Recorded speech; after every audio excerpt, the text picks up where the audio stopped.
दर्द की हद से गुजारे तो सभी जाएंगे, तैरे या डूबे किनारे तो सभी जाएंगे, कोई कितनी भी बुलंदी पे चला जाए मगर आसमानों से उतारे तो सभी जाएंगे। जनता ने दिखा दिया इस देश की। मैं महामहिम राष्ट्रपति महोदया के भाषण पर चर्चा करने के लिए, अभिभाषण पर चर्चा करने के लिए यहां खड़ा हुआ। सरकारी भाषण की मजबूरियां होती हैं, सरकार की तारीफ करनी पड़ती है, लेकिन जिस एक शब्द के इर्द गिर्द पूरा भाषण बुना गया था वो था अमृतकाल। सभापति महोदय, छात्र नौकरी मांगने पर लाठियां खा रहे हैं, 2 जून की रोटी मुहाल है, पेपर लीक ने लाखों छात्रों का भविष्य चौपट कर दिया है और देश को बताया जा रहा है कि अमृतकाल आया है। कभी कभी मेरा मन करता है कि मणिपुर में निर्वस्त्र करके घुमाई गई बेटियों से पूछूं कि अमृतकाल आया है या नहीं आया है। कभी कभी मेरा मन करता है सभापति महोदय कि देश के लिए ओलंपिक लाने वाली बेटियां जो इसी जंतर मंतर पर घसीटी गई उनसे पूछूं कि अमृतकाल आया है कि नहीं आया है। कभी कभी मेरा मन करता है कि रात के 2 बजे बिना परिवार की मर्जी के हाथरस में जलाई गई उस दलित बिटिया जो बलात्कृत थी, उसको स्वर्ग में संदेशा भेजूं और उससे पूछूं कि आया हुआ अमृतकाल तुम्हें दिख रहा है या नहीं दिख रहा है। कभी कभी मन करता है कि मैं बिल्किस बानो से पूछूं कि देश में आया हुआ अमृतकाल तुम्हें नजर आ रहा है या नहीं आ रहा है। सभापति महोदय, कभी कभी मन करता है कि भीड़ के जरिए लिंच करके मारे गए पहलू खान की 85 साल की दोनों आंखों की अंधी मां से पूछूं कि देश में आया अमृतकाल तुम्हें दिख रहा है या नहीं दिख रहा है। कभी कभी मन करता है कि ईद के कपड़े खरीद कर लौट रहे 17 साल के हाफिज जुनैद से पूछूं, जिसे बल्लभगढ़ में ट्रेन में लिंच करके मार दिया गया, कि अमृतकाल आया है या नहीं आया है। कभी कभी मन करता है नजीब की मां से पूछूं, कभी कभी मन करता है कि तबरेज अंसारी की विधवा से पूछूं, कभी कभी मन करता है कि सहारनपुर के उन 3 बच्चों से पूछूं जिन्हें छत्तीसगढ़ में लिंच करके मार दिया गया। सभापति महोदय, कभी कभी मन करता है कि मैं गुजरात के चिखोदरा में क्रिकेट मैदान में लिंच करके मार दिए गए सलमान बोरा के परिवार से पूछूं कि अमृतकाल आया है या नहीं आया है। कभी कभी मन करता है कि मैं अलीगढ़ के औरंगजेब उर्फ फरीद से पूछूं जिसे लिंच करके मार दिया गया और बाद में उसी मृतक के ऊपर डकैती का मुकदमा कायम किया गया। सभापति महोदय, यह कैसा अमृतकाल है जिसके अभिभाषण में स्वास्थ्य पर सिर्फ आधे मिनट पर चर्चा हुई। कैंसर के मरीज दिन ब दिन बढ़ रहे हैं, हार्ट अटैक से हंसते खेलते बच्चे जान गंवा रहे हैं, कभी क्रिकेट के मैदान में कभी जिम में, और इस सरकार के पास स्वास्थ्य पर बात करने के लिए आधा मिनट है। सभापति महोदय, कोविड वैक्सीन को लेकर के लंदन की अदालत से जो तथ्य देश के सामने आए हैं, उन्होंने भय फैला रखा है। अंत में सभापति महोदय, मैं अंत में यही कहना चाहता हूं कि चुनाव समाप्त हो चुके हैं, सरकार बन चुकी है, लेकिन मुझे इस देश के प्रधानमंत्री जी से यह कहना है कि आप नारे लगाते थे सबका साथ सबका विकास। चुनाव के बाद अंतिम बात सर की ये झूठी सच्ची अदाकारी।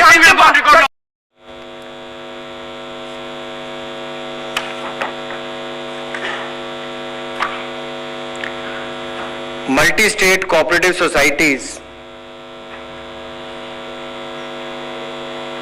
ये यूनियन लिस्ट में भी है और इसको सभी राज्यों से बातचीत करके उस दिशा में भी काम किया जा रहा है।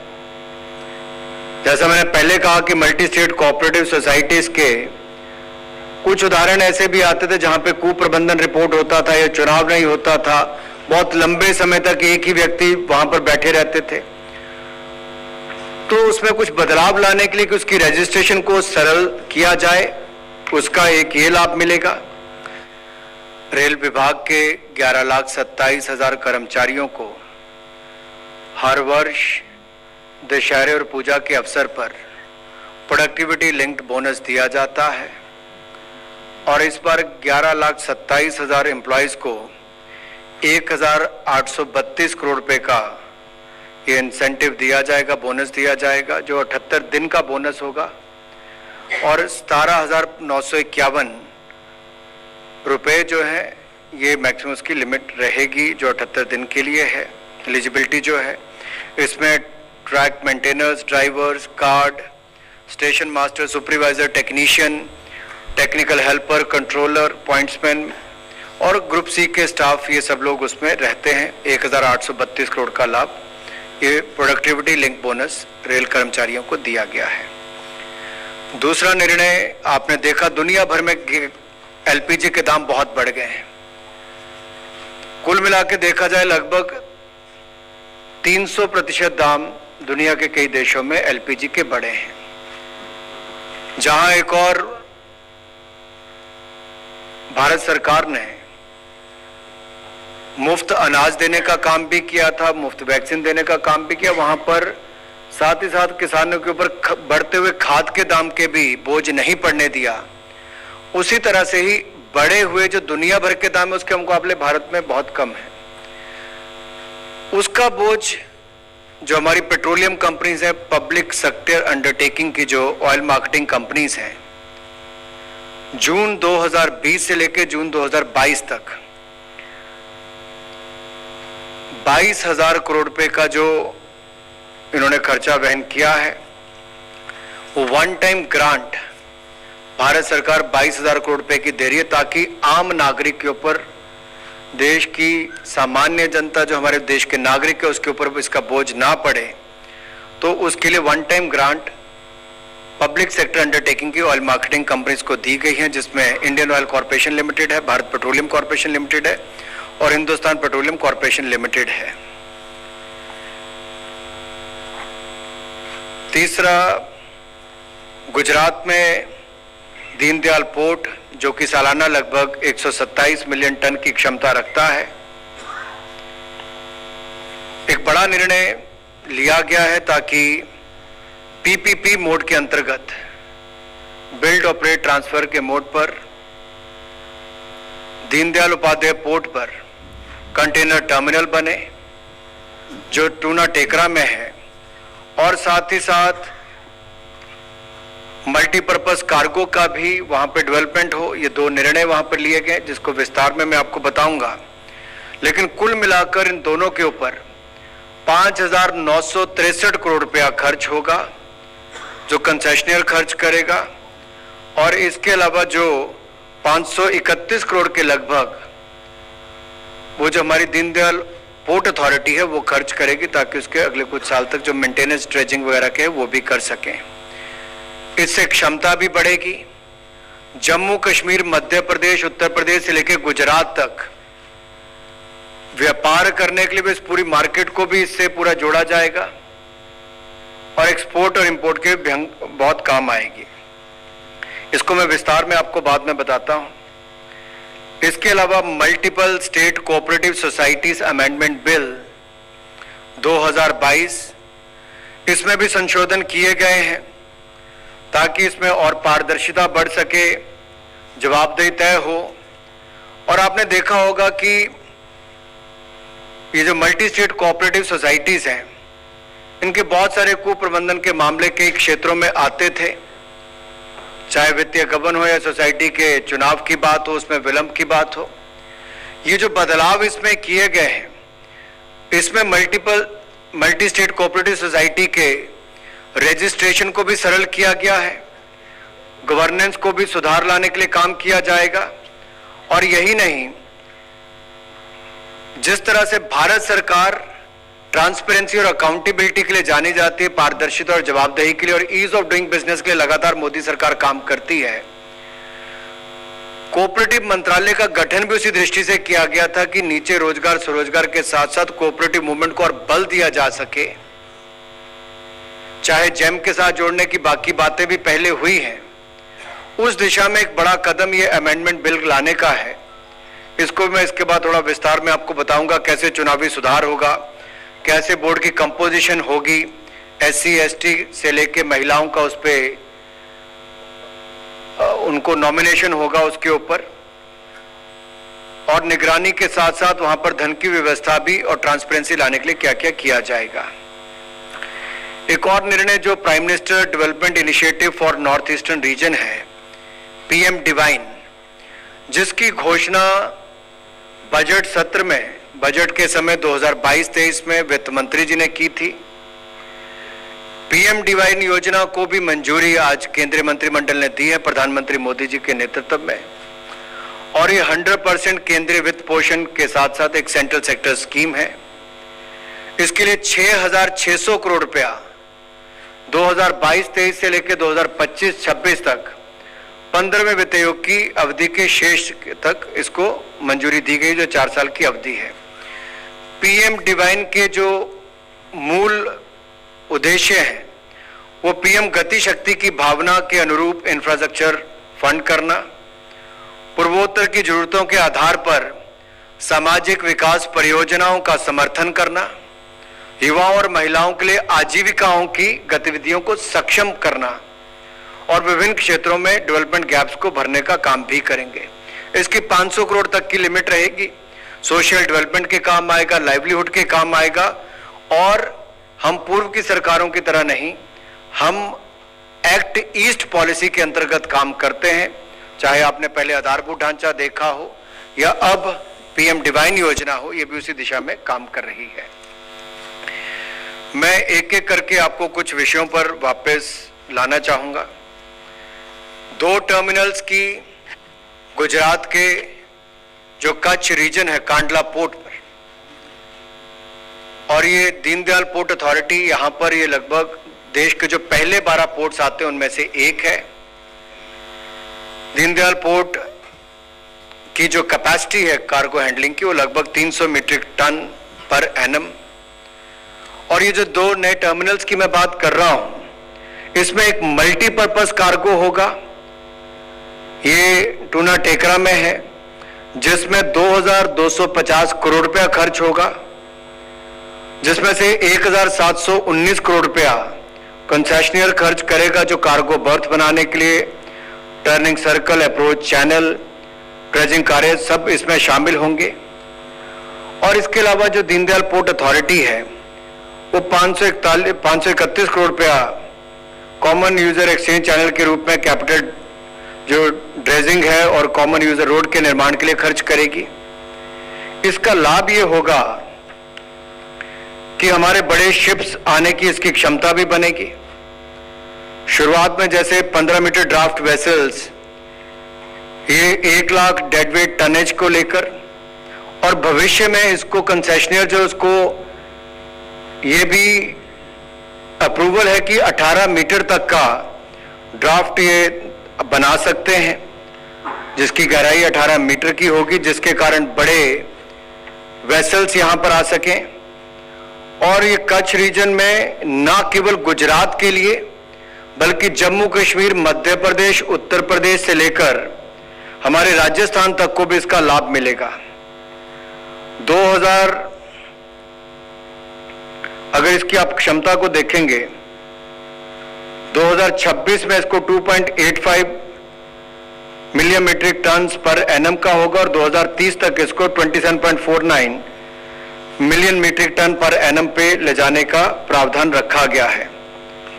दूसरा जो है कंटेनर टर्मिनल, ये भी टूना टेकरा पर है, दीनदयाल पोर्ट पर ही बनेगा और इसको भी बीओटी के आधार पर बनाया जाएगा।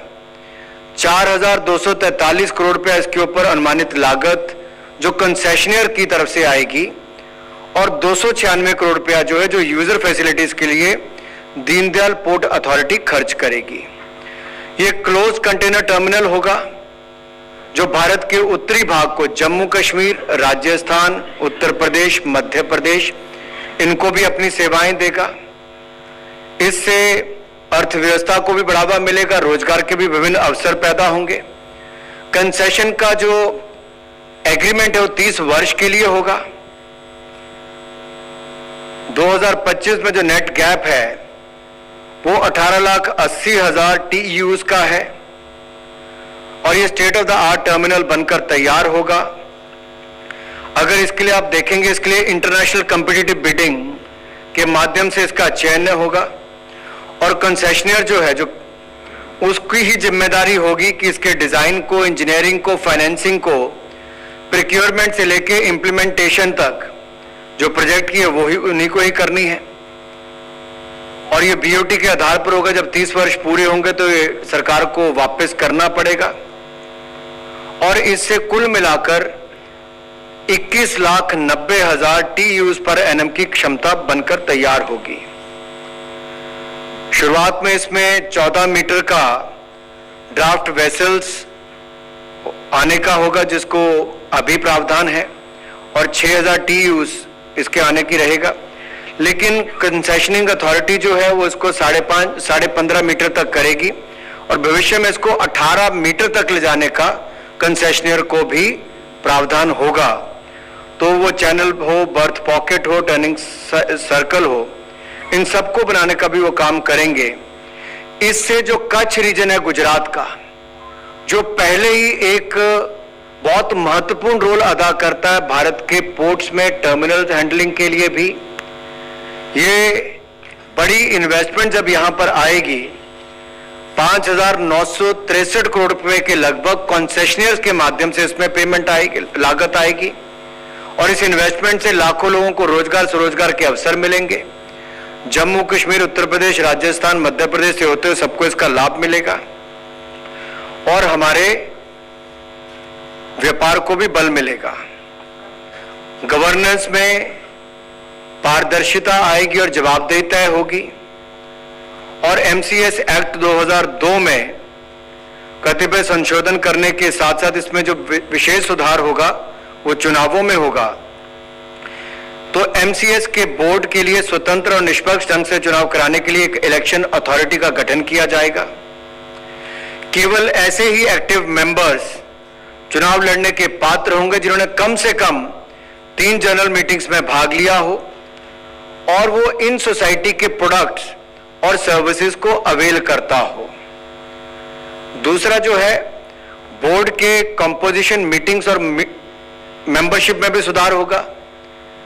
बोर्ड में महिलाओं के लिए 2 सीट्स और SC/ST के लिए 1 सीट आरक्षित होगी। Board banking, management, finance, cooperative management क्षेत्र के 2 एक्सपर्ट्स को कोऑप्ट सदस्य के रूप में लेगा। बोर्ड मीटिंग के लिए कम से कम 1/3 मेंबर्स का कोरम अनिवार्य होगा।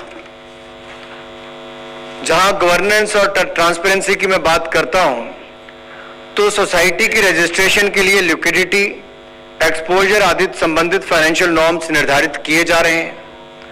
500 करोड़ रुपए से अधिक डिपॉजिट वाले मल्टी स्टेट कोऑपरेटिव बैंक या मल्टी स्टेट क्रेडिट सोसाइटी तथा 500 करोड़ से अधिक वार्षिक टर्नओवर वाली मल्टी स्टेट कोऑपरेटिव सोसाइटी का ऑडिट अब सेंट्रल रजिस्ट्रार के पैनल से लिए गए ऑडिटर के द्वारा ही किया जाएगा। एक बड़ा कदम है ज्यादा पारदर्शिता और ऑडिट को भी सुनिश्चित करने के लिए। और MSCS के मेंबर्स की ग्रीवियांस को एड्रेस करने के लिए कोऑपरेटिव्स ओम्बुड्समैन अपॉइंट किया जाएगा।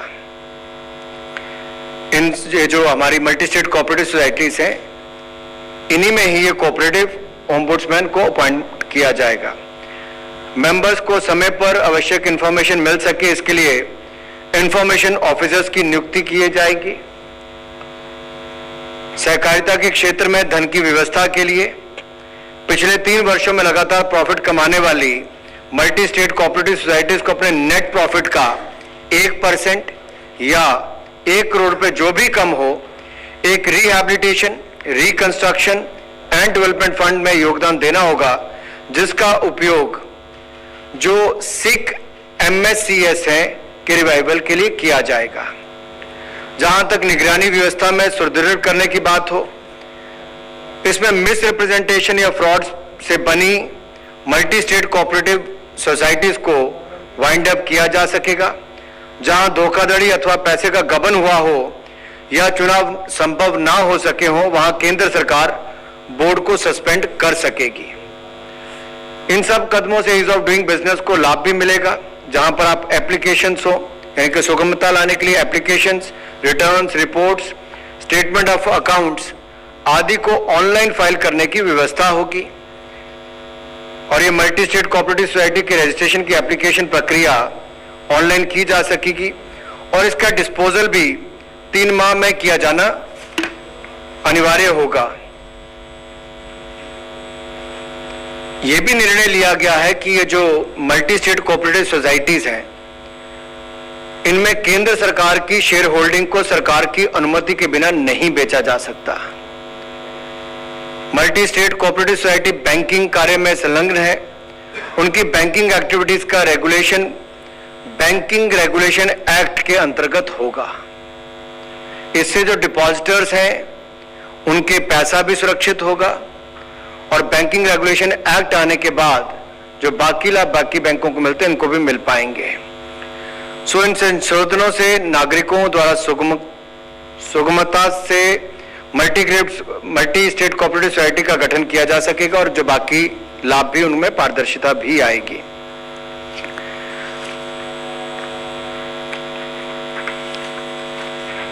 जहां तक नॉर्थ ईस्ट के लिए पीएम डिवाइन योजना की बात है, जैसा मैंने पहले कहा कि 4 वर्षों के लिए इसको लाया गया है। 2022-23 से 2025-26 तक पीएम डिवाइन को मंजूरी दी गई है। 6,600 करोड़ रुपया इसके लिए मंजूर किया गया है। विभिन्न सेक्टर्स में डेवलपमेंट गैप्स को जो है पूरा करने के लिए ये लाभदायक सिद्ध होगी। युवाओं और महिलाओं के लिए लाइवलीहुड संबंधी योजनाओं को इंप्लीमेंट कर सकेगी और इंफ्रास्ट्रक्चर प्रोजेक्ट्स में पीएम गति शक्ति के कॉन्सेप्ट के अनुसार ही और कन्वर्जेंस पर आधारित होंगे और नॉर्थ ईस्टर्न रीजन में विकास भी हो, युवाओं और महिलाओं के लिए रोजगार स्वरोजगार के अवसर भी उत्पन्न हो, उसमें भी फायदा मिलेगा और ये 100% सेंट्रली फंडेड स्कीम होगी। धन्यवाद। 63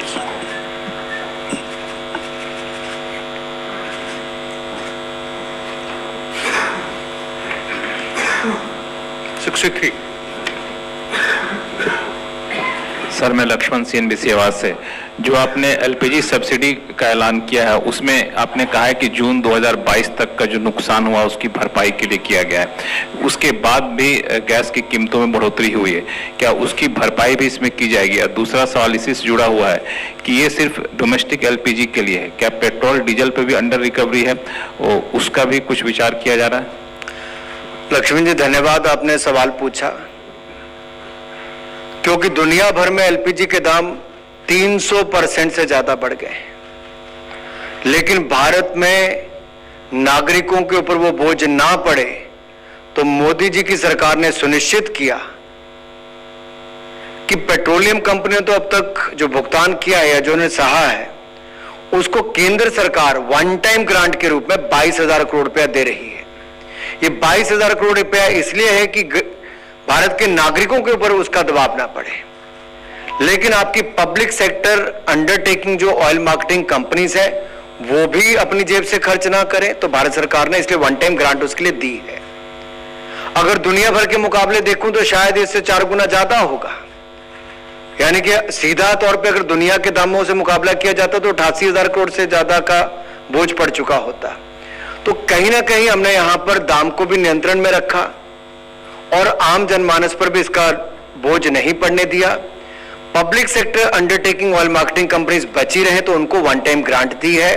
और जहां तक पेट्रोलियम डीजल की बात है, पूर्व में भी भारत सरकार ने केंद्रीय करों में भी कटौती की और जहां जहां एनडीए और भाजपा शासित राज्य थे वहां पर राज्य की सरकारों ने भी उसको कम किया था, ताकि जनता पर बढ़े हुए दुनिया भर के जो दाम बढ़े उसका प्रभाव ना पड़े। आप तो जानते हैं कि क्रूड ऑयल और एलपीजी ये दुनिया भर के देशों से इंपोर्ट ही करनी पड़ती है और दुनिया भर में दाम बढ़े हैं, लेकिन जनता पर इसका बोझ ना पड़े उसके लिए सरकार ने समय समय पर कदम उठाए। उनमें से एक कदम ये भी है। 11 संजय शर्मा हूं सर, इंडिया न्यूज से। मेरा सवाल सर पीएम डिवाइन योजना को लेकर है। इसमें क्या नॉर्थ ईस्ट के ही राज्य होंगे या कुछ हिली स्टेट भी हैं, इसमें पर्वतीय राज्यों को भी इसमें शामिल किया गया सर? देखिए, पिछले 70-75 वर्षों में जिस तरह से पहले 7 दशक की बात की जाए तो जो पॉलिसीज नॉर्थ ईस्ट को लेकर थी उस तरह का विकास नहीं देखा गया। लुक ईस्ट की बात होती थी, लेकिन प्रधानमंत्री नरेंद्र मोदी जी के आने के बाद एक्ट ईस्ट आज आप देखेंगे वहां पर रेल हो, सड़क हो, शिक्षा हो, स्वास्थ्य हो, एयरपोर्ट हो, आधारभूत ढांचा सुदृढ़ किया गया है। जहां आधारभूत ढांचा भी सुदृढ़ हो रहा है, पर्यटन से लेकर बाकी निवेश भी जा रहा है, लेकिन अभी भी ये महसूस हुआ कि कहीं ना कहीं पीएम डिवाइन जैसी योजनाओं की आवश्यकता है ताकि युवाओं और महिलाओं के लिए आजीविका के साधन भी हो सके। जो गैप फंडिंग है उसका भी ध्यान किया जा सके, इंफ्रास्ट्रक्चर को और मजबूत किया जा सके। इसलिए प्रधानमंत्री जी ने पूर्वोत्तर के राज्यों के लिए एक बार फिर बड़ा कदम उठाया है। 6,600 करोड़ रुपया पीएम डिवाइन योजना के अंतर्गत मंजूर किया। इसकी घोषणा तो बजट के समय हुई थी, लेकिन 4 वर्षों में देखिए न केवल ये, इसके अलावा बहुत सारे प्रोजेक्टों को पूरा करने में भी, लागू करने में भी, रोजगार पैदा करने में भी, आजीविका के साधन खड़ा करने में भी बहुत बड़ा बल मिलने वाला है। और ये नॉर्थ ईस्ट तक ही सीमित है। Sir, Tarun Sharma from Zee Business. Sir, जो पेट्रोल, जैसे लक्ष्मण ने पूछा, ऑयल मार्केटिंग कंपनीज जो हैं पेट्रोल डीजल पे प्राइस कम नहीं किया है। 125 रुपए प्रति डॉलर बैरल जब था और आज 94 और नीचे में 84 तक जाके आया, तो क्या जो प्राइस ना कट करना जो उनके अंडर रिकवरी है वो क्योंकि अंडर रिकवरी की वजह से जो पैसा उनका नहीं बच पाया था, वो उस वजह से सरकार चाह रही है कि वो प्राइस कट ना हो, क्योंकि एक स्कोप वहां पे जरूर दिखता है। देखिए, जैसा मैंने कहा कि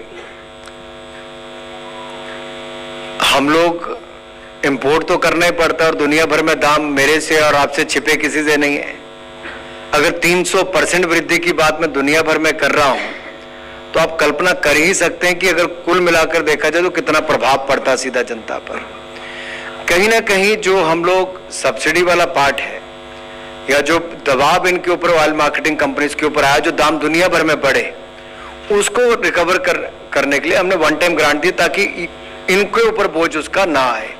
जनता के ऊपर तो बचाया ही बचाया, लेकिन ऑयल मार्केटिंग कंपनीज के भी 22,000 करोड़ रुपया बहुत बड़ी अमाउंट होती है। उनकी बैलेंस शीट भी खराब ना, उनके वर्किंग पर भी, काम करने पर भी प्रभाव ना पड़े, लेकिन कुल मिलाकर जनता को अपनी सेवाएं भी देते रहें, उसमें बाधित ना हो, उनके ऊपर भी दाम ना ज्यादा पड़े, उसके लिए भी कदम उठाए गए हैं। 15. Hi, sir. Sapna here from CNBC TV 18.